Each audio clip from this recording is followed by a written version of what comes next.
Nemrut Dağı'ndayız şu anda. Bulunduğumuz yerin rakımı 2750.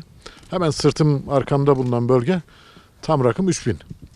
Nemrut'umuzun özelliğini biliyorsunuz. Burası volkanik bir bölge ve hemen arkamda krater gölümüz mevcut.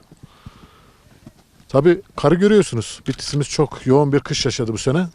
Özel idaremizin sadece köy yollarımızda açtığı yolun uzunluğu 24.000 kilometre.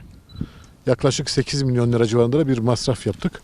Vatandaşımızı mümkün olduğu kadar kış şartlarında rahat ettirmeye çalıştık. Bu bölgede karı sizlerle beraber yaşamanın mutluluğunu hissediyoruz.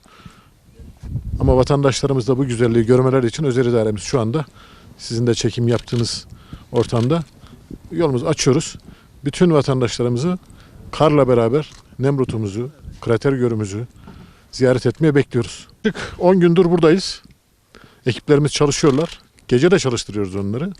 Vatandaşlarımız heyecanla, merakla bekliyorlar. Karda nasıl görünüyor bu krater gölü diye. Çalışmamız birkaç gün daha sürecek tabii. Tamamını açamayacağız. Gölün çok yakınına kadar inemeyeceğiz. Ama önümüzdeki günlerde onları da aşmış olacağız. Şu bulunduğumuz mevki görüntülenmeye müsait. Vatandaşlarımız gelsinler, görsünler istiyoruz. Bölgedeki kar kalınlığı 4,5 metreden başlayıp yer yer 10 metreye kadar yükselen bir yükseklikte. Tabii kolay olmuyor bu. Arkadaşlarımız sıkılaşmış, sertleşmiş karı, yer yer buzlaşmış karı önce kepçelerle toparlıyorlar. Sonra rotatif marifetiyle atarak vatandaşlarımızın kullanımına hazır hale getiriyorlar.